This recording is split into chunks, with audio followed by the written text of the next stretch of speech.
Assalamualaikum warahmatullahi wabarakatuh.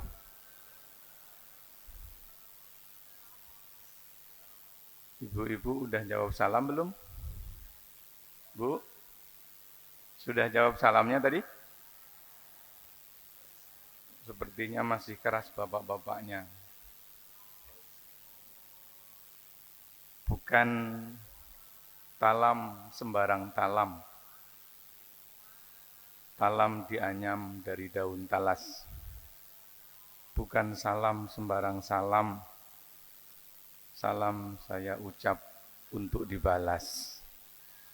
Assalamualaikum warahmatullahi wabarakatuh.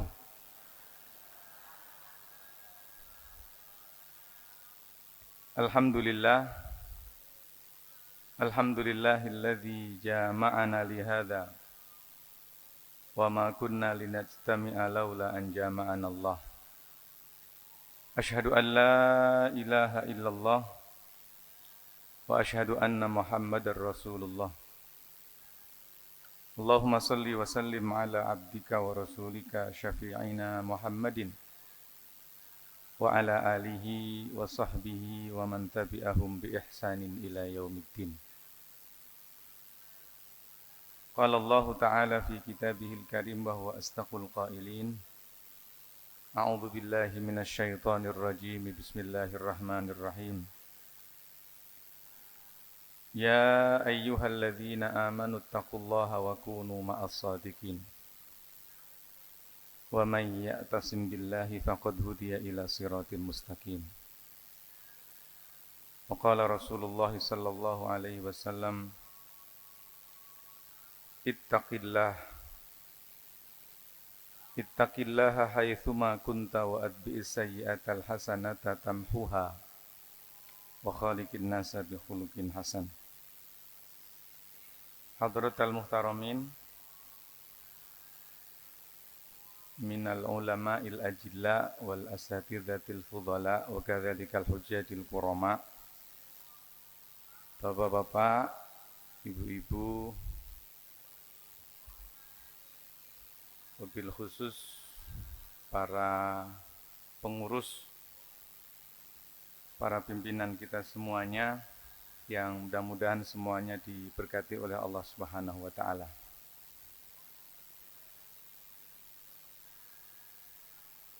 Berbicara di depan orang itu susah, tapi lebih susah lagi berbicara di hadapan tiga golongan. Yang pertama, berbicara di depan guru. Pagi ini saya melihat ada wajah-wajah guru saya. Jadi susah apa mudah, Pak? Susah apa mudah, Pak? Susah. Jadi ngomong di depan orang itu sudah susah. Lebih susah lagi kalau ngomong di depan guru. Ini yang saya ingat, ada Pak Jamil. Ini guru saya, jemput. Ada Pak Abah. Ini Sepat. Pak Jahuri ini, insya Allah kalau mukanya nggak salah. Jadi, ndredeg, Pak. Itu yang pertama. Yang kedua, lebih sulit lagi kalau ngomong di depan orang tua. Ini sepertinya kalau saya boleh GR, karena saya yang paling muda kan ini. Betul nggak, Pak? Kalau yang di depan sih muda semua. Karena menurut standar WHO, kesehatan dunia itu muda itu 65 tahun ke bawah. Ini 65 tahun ke bawah kan? Jadi muda semua. Cuman nampaknya saya yang paling muda. Dan yang paling sulit itu karena ada orang tua saya. Kenapa kok sulit? Ya, karena orang tua itu ngerti nakal waktu cilik, Pak. Nih, Bapak saya namanya Suwaji bin Karmin, asli orang Sepat. Saya itu udah bilang, nanti kalau saya ngaji jangan datang, saya bilang. Tapi ibu saya sama bapak itu biasanya ini, dari Sepat ke sini itu biasanya naik sepeda. Jadi saya bilang ngontel. Jadi saya bilang jangan pergi, nanti saya nggak bisa ngomong, saya bilang. Jadi meskipun hari ini jam 8 nanti itu ada akad nikah sepupu, itu ibu nggak mau libur. Mestinya kan pelantang Pak ya, peladen. Tapi udahlah peladen saja. Sebetulnya itu alasan supaya nggak datang. Tapi tetap aja datang. Jadi susah nggak Pak? Susah. Jadi saya minum dulu Pak ya. Tuh gemetar kan Pak tuh.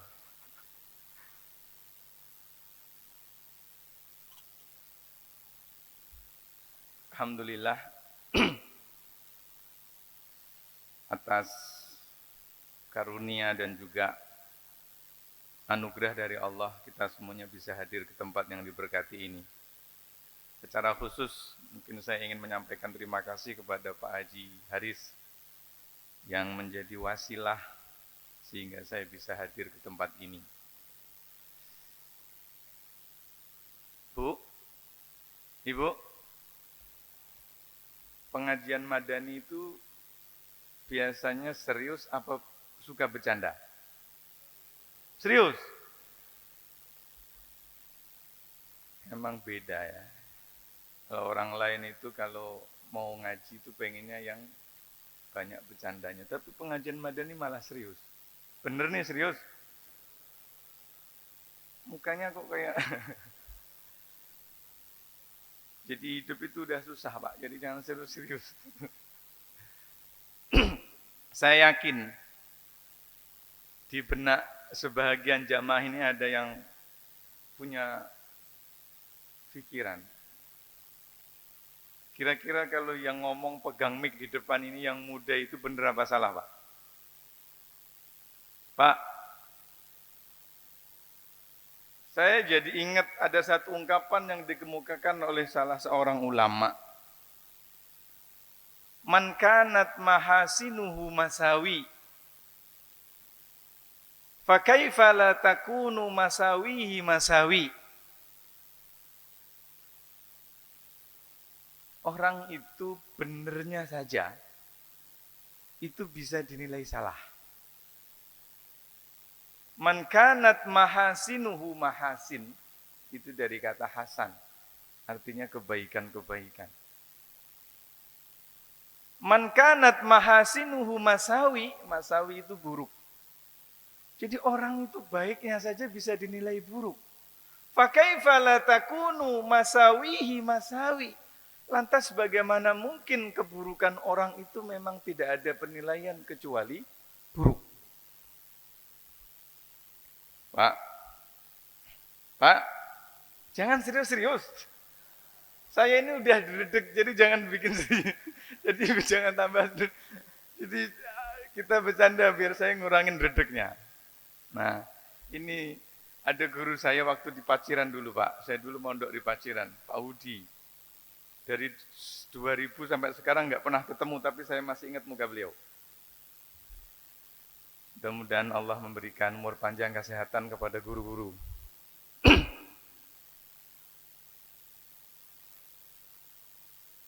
Saya tanya lagi tadi Pak ya. Jadi kalau ada anak muda, kemudian duduk di depan pegang mic dan ceramah, itu benar apa salah? Hah? Tuh. Ternyata ada Pak Khairi juga, ini guru ngaji. Jadi saya masih ingat Pak muka-muka ini, apa namanya guru-guru saya.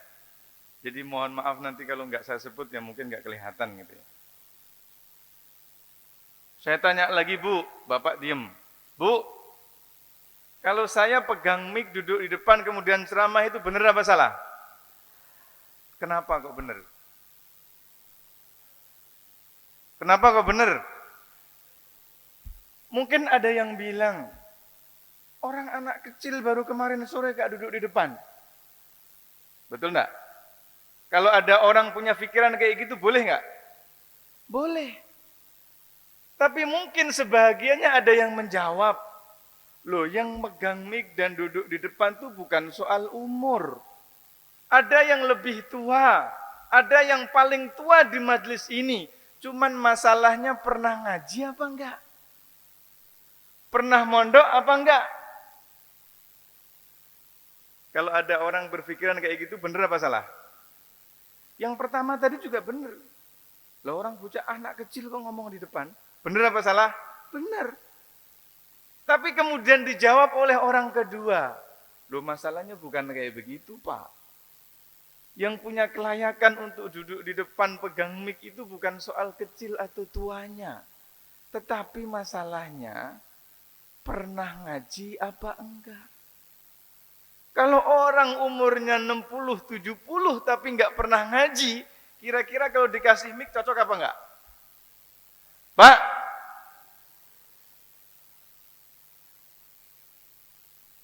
Ada orang ketiga ngomong lagi.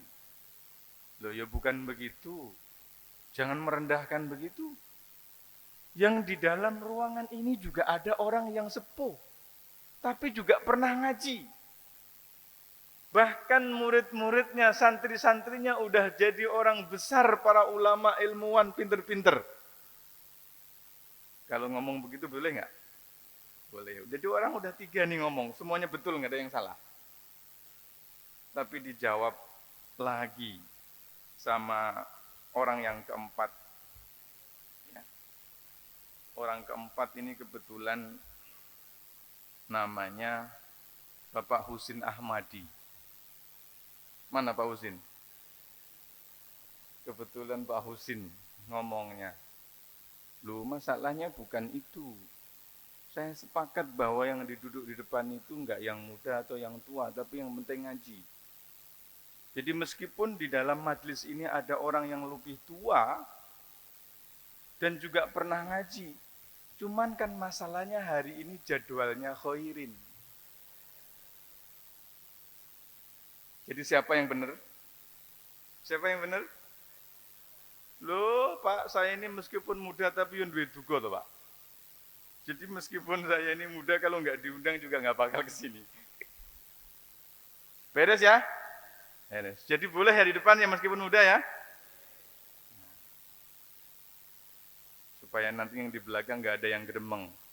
Lah kok tiba-tiba cah cilik sih ngomong. Jadi masalahnya bukan cilik atau tuanya Pak. Masalahnya hari ini Pak Husin Ahmadi ngasih jadwal sama Khairin. Kalau Pak Abah dulu manggil sayanya Ririn Pak. Bapak ibu-ibu yang dirahmati Allah Subhanahu wa taala, saya ingin memulakan dengan sebuah pertanyaan yang pertama. Ini dalam hidup ini yang paling susah apa Pak? Hah? Bapak kan sudah melewati hidup panjang daripada saya. Sebahagianya kalau ada orang yang bertugas itu sudah ada yang pensiun. Saya ingin tanya, selama Bapak menjalani pengalaman hidup ini yang paling berat itu kira-kira apa Pak? Mengelola hati. Ada yang punya jawaban lain? Hah? Sabar. Ibu-ibu? Ikhlas. Mana yang jawab ikhlas tadi? Istiqomah. Yang jawab ikhlas mana? Pak Haji sini Pak Haji.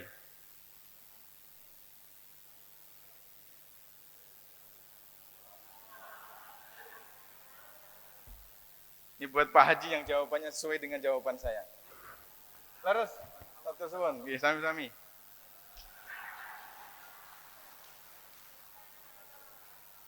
Nanti ada pertanyaan lain, siap-siap ya. Ini masih ada beberapa Pak. Jadi hidup ini yang paling susah itu adalah ikhlas. Bapak-bapak pernah nggak merasakan dulu ketika bekerja? Di tempat bapak bekerja itu bapak yang bekerja. Dapat semua orang di dalam tempat bapak bekerja itu tahu bahwa bapak yang pekerjaannya paling bagus. kalau mendapat tugas selalu dikerjakan dengan bagus. Tapi tiba-tiba ketika ada promosi, yang dilantik dan kemudian mendapatkan jabatan lebih tinggi itu kok bukan bapak, tapi kemudian kawan bapak yang cuman biasanya jilat kanan, jilat kiri. Pernah bapak punya pengalaman kayak gini? Pernah kan? Susah apa enggak? Ikhlas.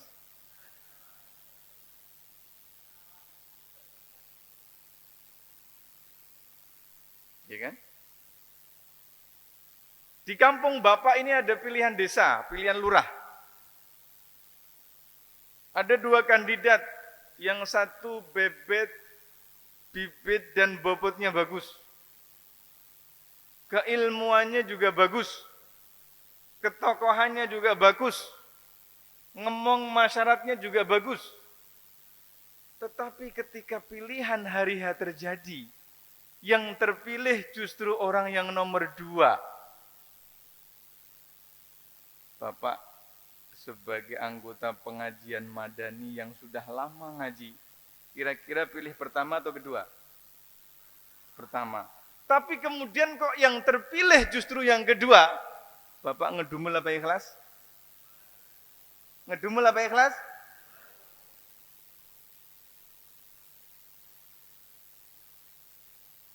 Nah, ada Pak Wakid juga. So, baru kelihatan Pak Wakid ini guru saya, Pak. Yang ngajar saya Iqra itu Pak Wakid. Saya itu ingat kalau bukan karena disengiti Pak Wakid, mungkin saya juga nggak bisa ngaji seperti sekarang. Nggak kayak anak-anak sekarang, disengiti sama guru aja lapor orang tuanya. Orang tuanya pun marah-marah sama gurunya, kan parah itu. Ikhlas. Nah, untuk membangun keikhlasan ini, saya ingin memulakan di sebuah fakta. Allah Subhanahu wa Ta'ala ketika menciptakan kehidupan ini, Pak, ternyata itu memulakan dengan kematian dan kemudian mengakhiri dengan kehidupan. Ayatnya saya yakin bahwa Pak hafal. Surah Tabarokah. Surah Tabarok ayat kedua. Alladzi khalaqal mauta wal hayata. Jadi Allah mulakan itu kematian. Dan ditutup dengan kehidupan. Allah nyebut 2 itu saja. Lantas kemudian Allah jelaskan di dalam surah Al-Baqarah ayat 28, kaifa takfuruna billahi wa kuntum amwata fa ahyakum thumma yumitukum thumma yuhyikum. Allah sebutkan mati, lantas hidup, lantas mati, dan lantas hidup. Tetap saja Allah mulakan kematian dan diakhiri dengan kehidupan. Kematian yang pertama itu pada saat kita enggak ada. Ibnu Katsir menafsirkan dengan minal adam. Adam pakai ain. Artinya enggak ada. Lawan daripada wujud itu enggak ada. Adam. Kalau pakai hamzah nanti bacanya Adam, Nabi Adam. Beda hamzah sama ain. Kapan ini terjadi? Ya ketika orang belum ada. Fa'ahyakum kemudian Allah hidupkan. Kapan ini bermula? Pada saat sel sperma ketemu sel ovum, lantas kemudian berada di rahim ibu. Selama 4 bulan kemudian Allah perintahkan malaikat untuk meniupkan ruh. Pada saat itulah maka kemudian manusia melewati fase yang kedua dari perjalanan kehidupannya. Apa itu? Kehidupan. Oleh karena itu para ulama bersepakat kalau seandainya ada orang aborsi itu sebelum 4 bulan itu boleh. Kenapa? Karena belum ada ruhnya. Tetapi kalau seandainya selepas 4 bulan, umur 120 hari, itu para ulama baru mengharamkan aborsi. Kecuali kalau seandainya misalkan ada keterangan dari dokter, Bapak, mohon maaf Ibu, hasil pemeriksaan laboratorium, anak bapak ini sejak di kandungan sudah ada masalah. Kalau seandainya nanti lahir, maka menurut ilmu kedokteran nanti akan cacat begini dan begitu. Kalau hidup pun maka nanti ada begini dan begitu. Nah, dalam situasi seperti itu para ulama baru membolehkan. Meskipun sudah ada ruh dan jasadnya, maka boleh diaborsi. Itu mulai kehidupan, fase yang kedua disebut fase kehidupan. Diteruskan masuk 9 bulan 10 hari masuk ke atas dunia, hidup. Di saat orang menikmati oksigen. Itu fase yang kedua. Selepas itu, tsumma yumitukum. Kemudian Allah wafatkan. Kapan ini fase bermula? Ketika ruh diambil, berpisah daripada jasadnya. Dan ini bukan yang terakhir, Bapak. Masih ada fase seterusnya. Tsumma yuhyikum. Kemudian Allah hidupkan. Dengan demikian kematian itu bukan akhir perjalanan, Bapak. Kematian orang di atas muka bumi ini merupakan gerbang pertama untuk memasuki kehidupan. Tsumma yuhyikum, tsumma yumitukum, tsumma ilaihi turja'un. Menariknya, kehidupan yang pertama di atas muka bumi ini, itu limited. Limited edition. Ini bapak-bapak yang di sini semuanya pasti akan mati.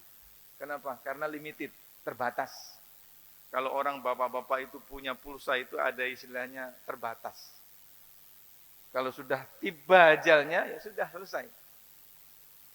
Orang sehebat manapun kalau sudah waktunya ajal datang, selesai. Makanya biasanya itu Bapak, orang itu diingatkan oleh Allah Subhanahu wa Ta'ala dengan 3 perkara. Yang pertama adalah dengan sakit. Orang tuh sesombong, sesongong apapun kalau sudah sakit, itu nunduk pasti. Makanya harapannya kita ini kalau seandainya diingatkan oleh Allah, jangan sampai nunggu sakit. Yang kedua, itu kemelaratan, kebangkrutan. Orang itu sekejam apapun, kalau kemarin ketika sukses jalannya itu ndongak, kakinya seolah nggak napak bumi, itu kalau sudah bangkrut mau nggak mau, kepalanya nunduk secara otomatis. Betul nggak Pak? Dan yang ketiga kematian. Jadi orang itu mungkin Pak bisa berbeda pendapat siapa Tuhannya. Sampai ada orang yang nggak punya Tuhan, orang ateis itu. Tapi kalau sudah berhadapan dengan kematian akan diem orang tuh Pak. Nggak bisa punya tafsiran lain. Nah itu fase kedua, limited. Di ruangan operasi, ada dokter penyakit dalam, ada dokter spesialis paru, ada dokter jantung, ada dokter saraf, semuanya kumpul. Ketika malaikat itu udah datang, dokter spesialis, para pakar dan para profesor itu bisa nolong nggak Pak? Yang 7-8 dokter dengan seluruh spesialisnya, nggak bisa. Limited, kenapa limited? Dan menariknya kehidupan yang kedua, kan tadi kita menyebut kaifa takfuruna billahi wa kuntum amwata fa ahyakum tsumma yumitukum tsumma yuhyikum. Jadi kematian disebut 2 kali dan kehidupan disebut 2 kali. Nah, kehidupan yang kedua ini unlimited, Bapak. Allah menyebutnya inna yauman inda rabbika ka'alfi sanatin mimma ta'udun. 1 hari di kehidupan yang kedua berarti nanti. Ka'alfi sanatin mimma ta'udun. Seperti 1000 tahun. Jadi sehari di sana itu sama seperti 1000 tahun di sini. Ada yang nyampe 1000 tahun di sini? Enggak ada. Nah oleh karena itu kehidupan yang cuman 70 tahun, yang cuman 80 tahun, ini apalah pula kemudian kita ini sampai mudah nyakitin orang. Kenapa kita ini menghabiskan waktu yang singkat untuk kecewa dan ngedumel? Maka semestinya hakikat ini membawa kita pada satu kesimpulan, kehidupan kita ini tidak ada yang paling membuat kita nikmat kecuali ikhlas. Bapak, saya ini punya pengajian di sebuah rumah sakit. Rumah sakit di Jabodetabek ini dia ada beberapa cabang. Dan ternyata Pak, orang kalau kerja di rumah sakit itu kan pasti minimal dokter Pak. Dokter itu paling enggak perlu belajarnya 6 tahun.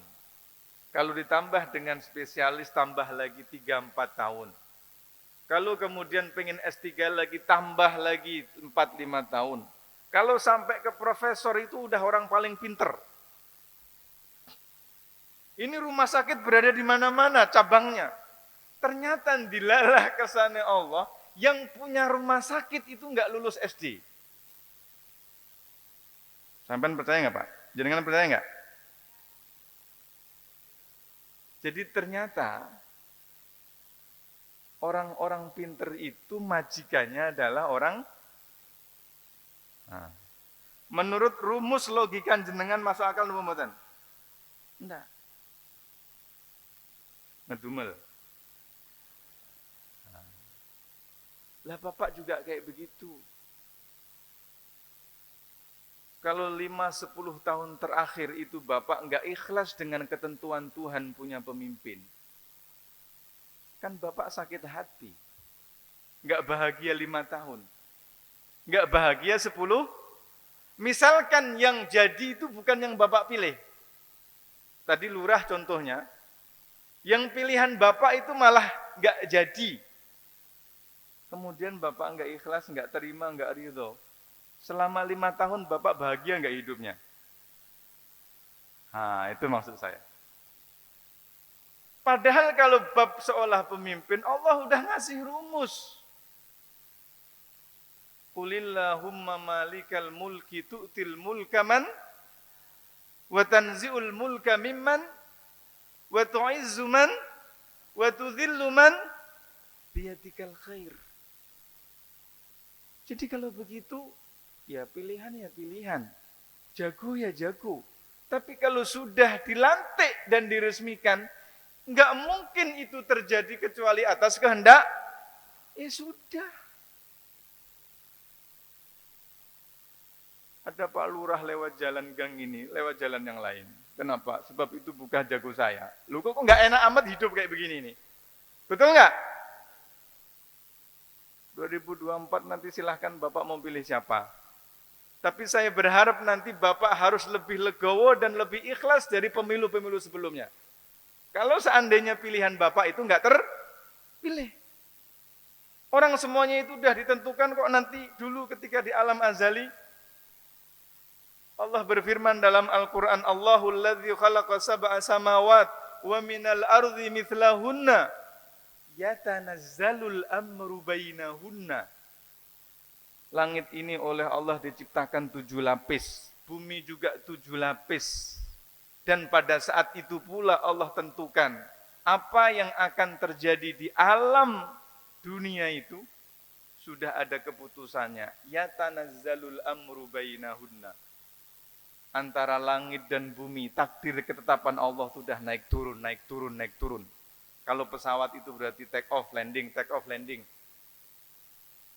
Siapa yang hari ini meninggal, siapa yang hari ini lahir, siapa yang hari ini nikah, siapa yang hari ini cerai, siapa yang hari ini diangkat, dilantik jadi pemimpin, siapa yang hari ini selesai. Sudah ditentuin semua. Ya tanazzalul amru bainahunna. Li ta'lamu, tujuannya apa?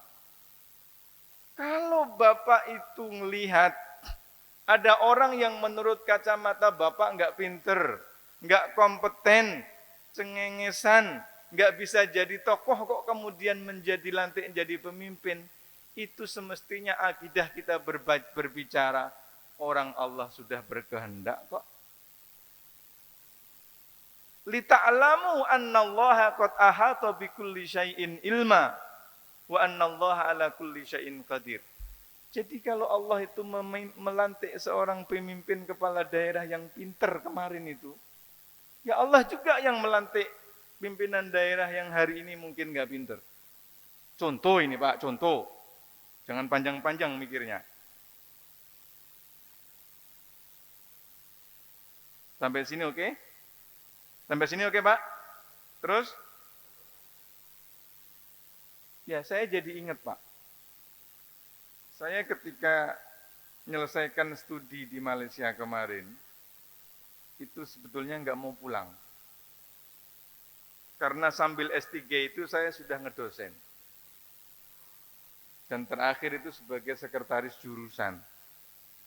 Kalau sudah selesai S3 berarti naik satu tangkap lagi menjadi kepala jurusan, kaprodi kalau di sini. Sementara kalau pulang saya nggak tahu mau kemana. Keluarga udah pulang aja. Termasuk juga keluarganya istri udah pulang saja. Nggak ada yang bisa ngerayu saya untuk pulang. Pada saat saya nelpon ibu saya namanya Siti Rumiah binti Haji Samangun.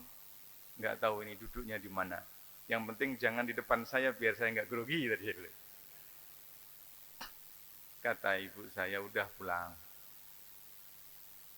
Sebab yang ngasih rezeki di Jakarta, di Indonesia, itu sama dengan yang ngasih rezeki di Kuala Lumpur, Malaysia. Ya Allah, Bapak saya ini hari-hari nulis hadis ngomongin Quran, Pak. Saya kalah sama ibu saya yang lulusan SD.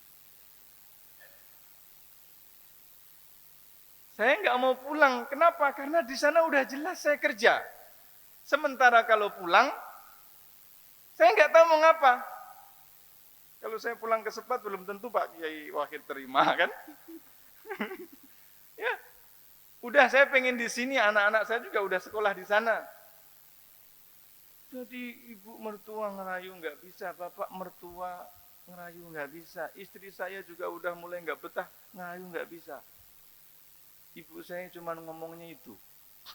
Ibu saya ya, tadi saya bilang lulusan SD, sudah pulang. Orang kamu itu dulu ketika mau belajar keluar, orang sekampung bancai. Giliran sudah pinter kok ngajar-ngaji anaknya orang. Sepertinya ibu saya itu paham, kenapa saya ini nggak mau pulang? Karena tadi takut. Di sana udah dapat gaji ringgit, sementara pulang saya belum tahu mau kemana. Dari TK Aisyah sampai pesantren Muhammadiyah, tapi kan jaringan saya di Jawa Timur. Sementara pada saat itu mau tinggal di Jakarta. Di Jakarta nggak punya jaringan. Kan saya realistis dong. Tapi ibu saya udah pulang. Karena yang ngasih rizki di Kuala Lumpur sama dengan yang ngasih rizki di pulang, Pak. Udah nggak babi ibu saya yang hafal Quran, saya yang hafal hadis, tapi kalah sama keikhlasan ibu saya. Udah, anak saya pulangin dulu. Karena tahun ajaran di Kuala Lumpur sama di Jakarta berbeda. Kalau di sini Juli, kalau di sini Januari. Saya pulangin anak saya jadi ngekos setiap bulan sekali. Itu ceritanya, Pak. Makanya orang kalau ikhlas itu nggak bisa dikalahin oleh siapapun. Bapak tentu ingat ketika iblis dilaknat oleh Allah Subhanahu wa taala kemudian diturunkan daripada surga.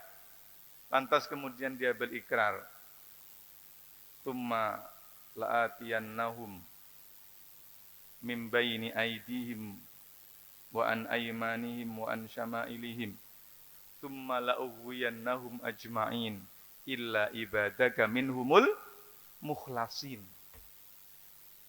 Saya akan goda, tumbangkan seluruh anak cucu Adam kecuali hambamu ya Allah yang ikhlas. Jadi iblis saja itu nggak bisa nggoda orang yang ikhlas. Apalagi manusia. Maka bapak-bapak ini, yang sekarang ini masih sehat-sehat, yang dulu mungkin kerja pernah dikecewakan, karena keikhlasannya bapak meskipun sudah pensiun tapi umurnya panjang. Sementara dulu ada orang yang bapak yang mendolimi bapak belum sampai pensiun sudah duluan meninggal. Ada enggak? Ada enggak? Jadi meskipun bapak yang enggak dilantik, tapi bapak dikasih keikhlasan sehingga menang. Mana yang lebih menang? Bapak masih punya kesempatan kayak begini, sementara yang dulu jilat sana, jilat sini, sebelum pensiun udah keduluan enggak ada. Siapa yang menang kalau begitu? Bapak? Ikhlas.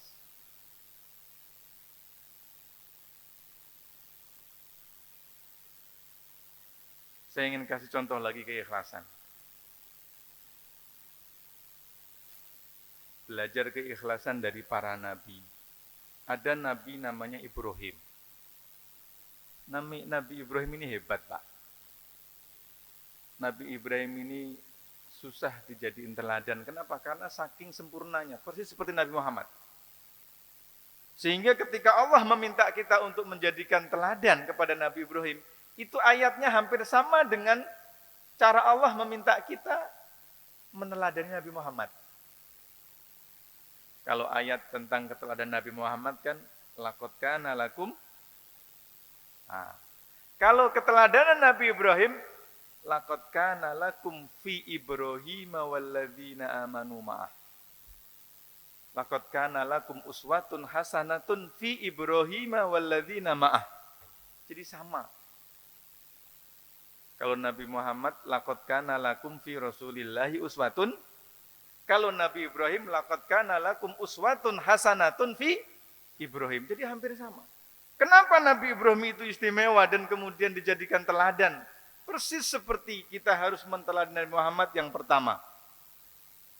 Nabi Ibrahim itu meskipun lahir membesar di rumah bapak pembuat patung, tapi dia membesar menjadi pemuda ahli tauhid. Ini gak mudah. Kita nih sok-sok kalau udah tua gak bisa ngaji itu nyalain orang tua kan? Ketika nasihatin anaknya, kamu jangan kayak bapak. Bapak gak bisa ngaji ini karena kakek kamu itu abangan.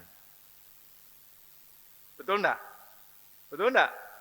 Kalau orang di kota itu banyak contoh, Pak. Kamu jangan kayak papa. Papa nggak bisa ngaji itu karena dulu papa ngikut kakek. Kakek itu dulu 3 tahun pindah tugas, 3 tahun pindah tugas, 3 tahun pindah tugas. Sehingga baru aja betah, udah pindah lagi. Sehingga nggak sempat ngaji. Terus nyalain bapaknya. Nabi Ibrahim enggak. Meskipun tumbuh kembang di rumah pembuat patung itu lah musyrik, Pak.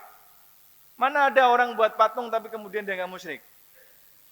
Tapi kemudian dia menjelma menjadi seorang anak muda ahli tauhid. Hebat apa enggak? Hebat. Sehingga Nabi Ibrahim itu dalam seluruh episode kehidupannya itu hebat.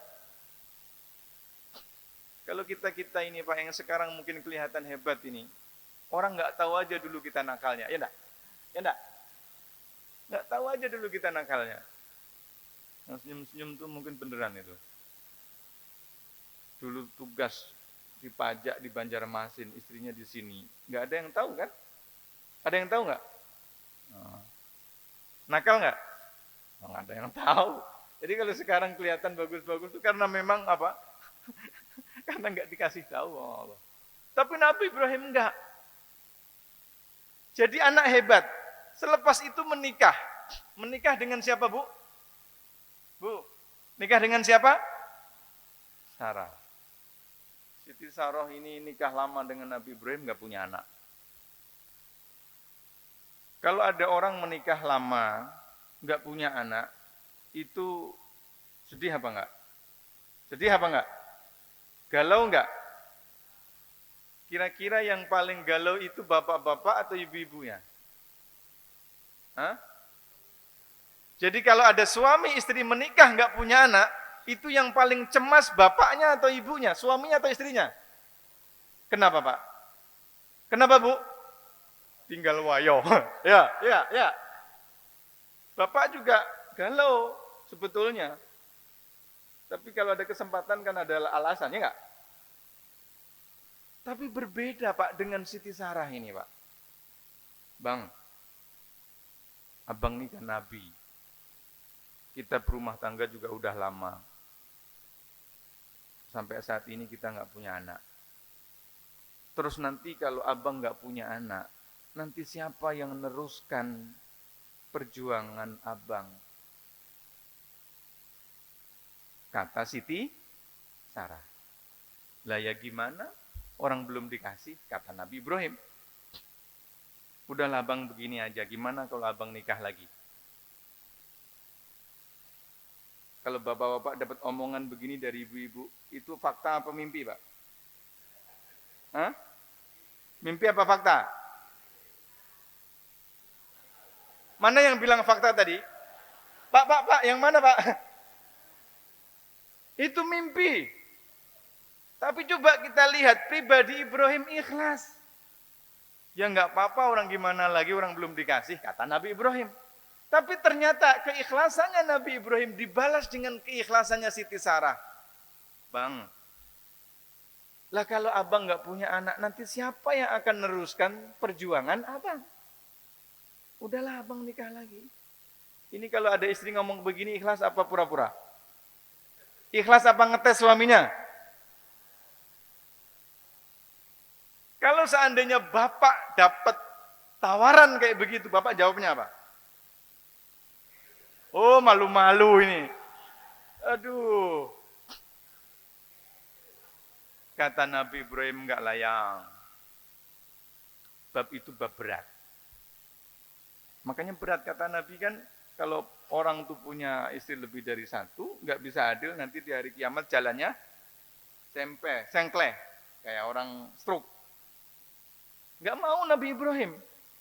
Semakin Nabi Ibrahim enggak mau, semakin dirayu oleh Siti Sarah. Sampai kemudian Siti Sarah memilihkan untuk suaminya, ketemulah namanya Siti.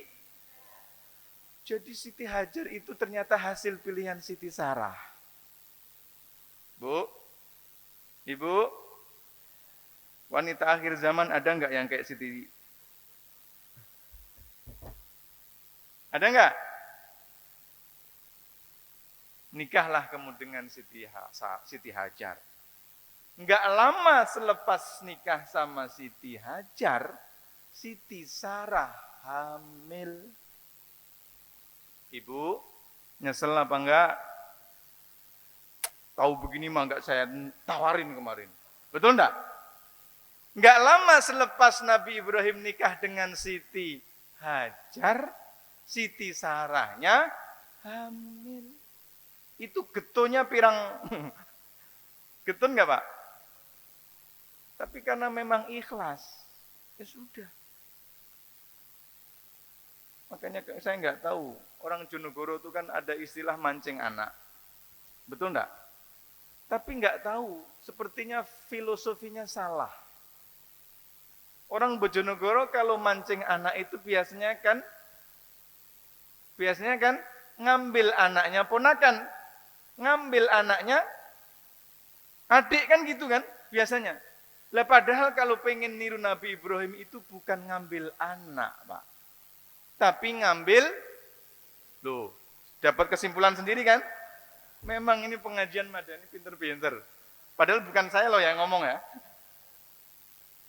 Jadi mancingnya bukan dengan merawat anak, tetapi merawat madu. Oh walah katanya gitu. Loh itu kan kesimpulan ibu tadi katanya. Lantas kemudian ini sama-sama ikhlas ini. Termasuk Siti Hajar itu ikhlas luar biasa meskipun istri muda. Kenapa saya mengatakan demikian? Karena oleh Nabi Ibrahim Siti Sarah diletakkan di lembah tandus Mekah. Rabbana inni askantu min dzurriyyati biwadin ghairi dzi zar'in inda baitikal muharram. Mekah yang sekarang isinya batu doang itu, Pak. Dulu lebih parah lagi. Dan Siti Hajar diletakkan oleh Nabi Ibrahim di situ bersama Ismail. Ini kalau ada orang, perempuan mau dijadiin istri muda tapi diginiin, ada yang mau apa enggak?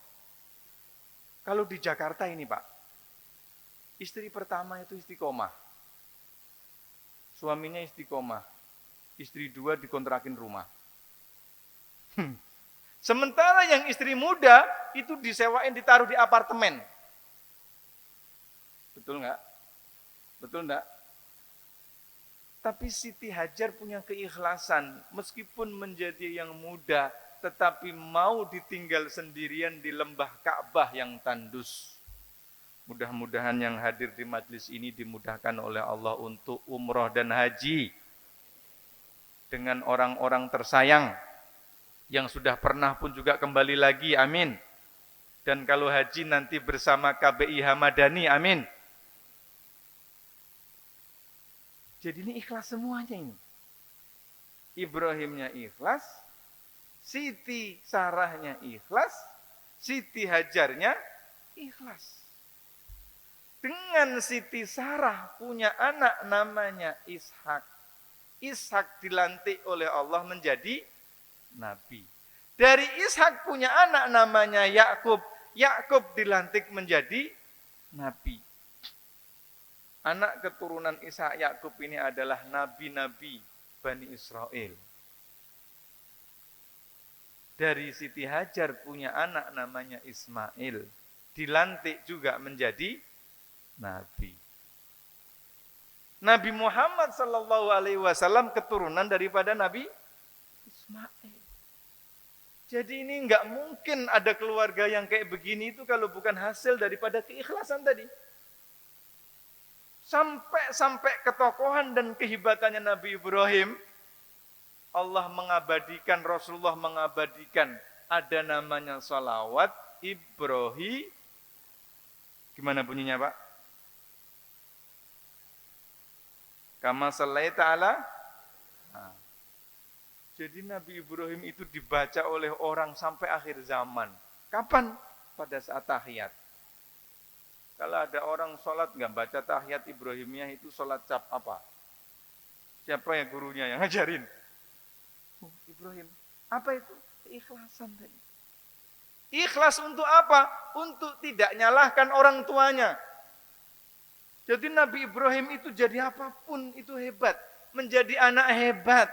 Menjadi suami hebat. Menjadi bapak hebat. Kenapa saya bilang menjadi anak hebat? Ya tadi nggak nyalahin orang tuanya. Kita ini kan kadang-kadang suka nyalahin orang tua. Mestinya nggak begitu.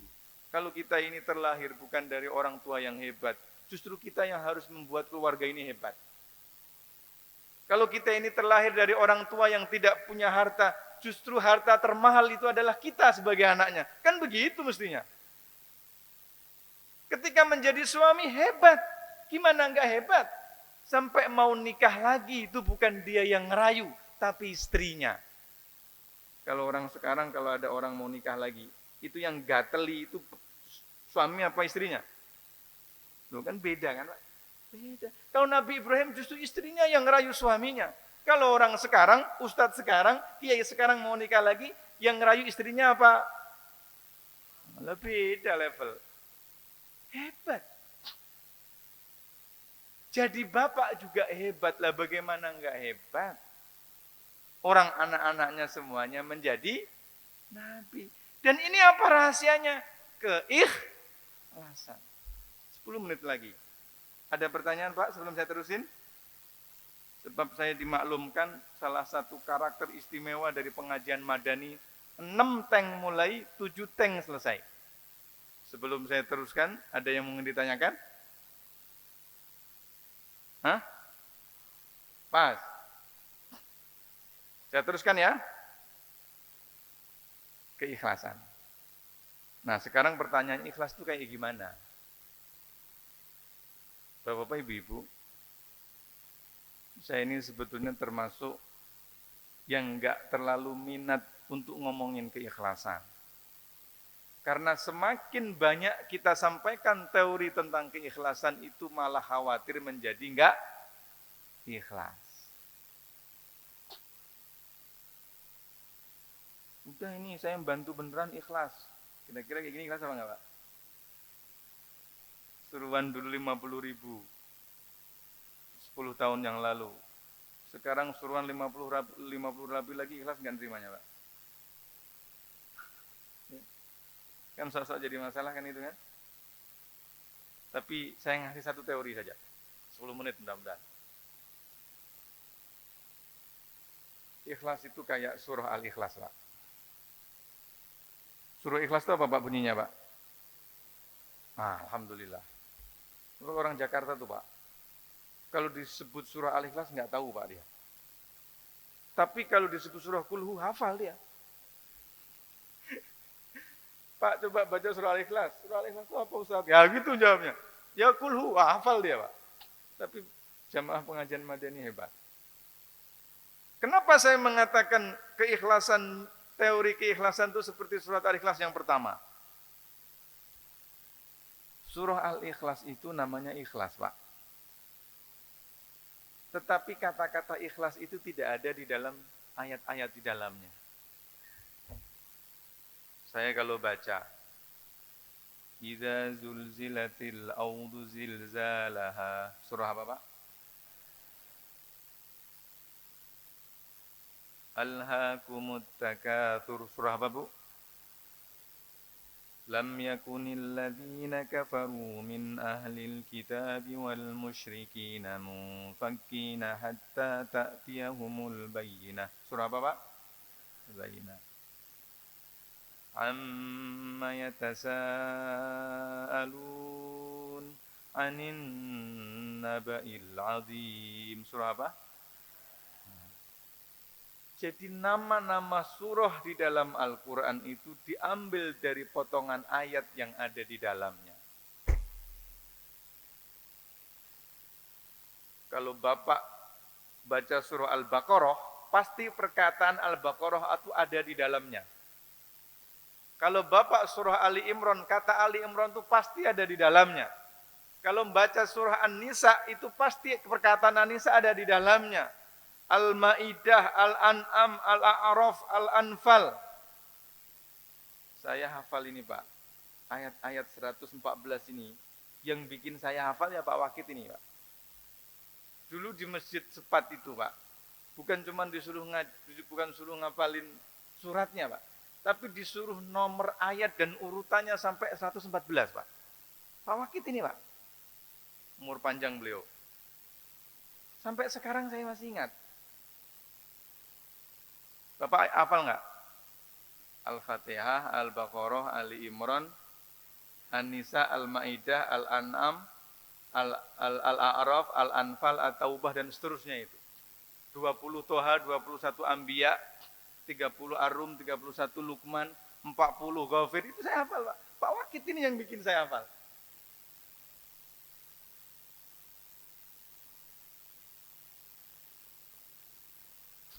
Kecuali surah Al-Ikhlas. Qul huwallahu ahad. Ada enggak Al-Ikhlas di situ? Allahu samad. Ada enggak ikhlas di situ? Lam yalid wa lam yulad wa lam yakun lahu kufuwan? Enggak ada. Jadi orang ikhlas itu jadi begitu, Pak. Enggak disebut orang masalah. Persis seperti tidak disebutnya kata ikhlas di dalam surah Ikhlas. Padahal isinya keikhlasan dari awal sampai akhir. Udah ini nanti kalau ada apa-apa hubungin saya. Ini kartu nama saya. Ya. Saya ini dari dulu tuh di Muhammadiyah. Jadi kalau sekarang ada apa-apa masalah, nanti hubungin saya. Kalau ada orang ngomong kayak begini, Pak. Kalau jenengan telepon ngangkat nggak, Pak? Kalau jenengan WA balas apa nggak, Pak? Justru kalau yang disebut-sebut begini khawatir malah nggak ikhlas. Nah dalam konteks ini perlu saya sebut, udah selesai tinggal 5 menit lagi. Yang saya sebutkan, yang kedua, kenapa surah Al-Ikhlas itu Bapak, dari awal sampai akhir itu ceritanya, tema utamanya tidak ada tema lain kecuali Allah. Qul huwallahu ahad, Allah, Allahus samad, Allah, lam yalid wa lam yulad, Allah, walam yakun lahu kufuwan Allah. Kalau surah-surah yang lain itu Bapak, itu temanya macam-macam. Al-Baqarah ada kisah orang mukmin, ada orang munafik, ada orang kafir, ada bab muamalah, ada jual beli, ada kisah Bani Israel, ada kisah Nabi Musa, macam-macam temanya. Tapi kalau surah Kulhu, surah apa tadi? Surah Al-Ikhlas itu tidak ada tema lain kecuali tentang seolah Allah ingin menggambarkan bahwa dalam kehidupan kita ini yang disebut dengan ikhlas tidak ada tema lain dalam kehidupan ini kecuali tema tentang Allah. Susah kan, Pak? Susah. Makanya tadi pertanyaan jawabannya Bapak Haji tadi betul. Yang paling susah dalam kehidupan ini adalah Allah. Orang kita ini anak nakal saja suka kecewa. Betul enggak? Padahal kalau dikembaliin, kita udah berupaya dari kecil ngaji, anterin ke TPA, nganterin ke pesantren loh. Malah keluar pesantren kelihatan nakalnya. Kecewa apa enggak? Tapi kalau dikembalikan yatanazzalul amru bainahunna lita'lamu annallaha qad ahata bikulli syai'in ilma wa annallaha ala kulli syai'in qadir, kan selesai, Pak. Betul enggak? Itu ikhlas. Jadi susah. Sampai-sampai dulu di zaman Nabi itu ada salah seorang yang setiap kali ngimamin itu baca kulhu, Pak. Jadi pagi hari ini tadi Pak Kiai Samsul Huda rakaat pertama membaca surah Al-Buruj. Rakaat kedua membaca surah At-Tariq. Alhamdulillah tadi saya subuh di sini, Pak. Saya pakai jaket enggak ketahuan. Rakaat pertama membaca surah Al-Buruj. Di zaman Nabi dulu ada seorang imam selepas membaca surah Al-Fatihah, dia tidak membaca surah yang lain kecuali baca kulhu. Jadi kalau Pak Kiai Samsul Huda tadi berarti enggak baca surah Al-Burud kecuali baca surah kulhu. Rakaat kedua tidak membaca surah At-Tariq kecuali baca surah kulhu. Sehingga geger jamaah. Lapor kepada Nabi. Lantas kemudian Nabi bertanya, kenapa kok kamu baca kulhu terus dalam setiap rakaat? Imam dari kalangan Ansor dari Masjid Quba itu mengatakan, ya Rasulullah ana uhibbuha. Saya suka sama surah kulhu. Sama seperti bapak-bapak kan? Loh, saya tahu bapak-bapak itu rakaat pertama kulhu, rakaat kedua ina, ya kan? Jadi sama dengan sahabat.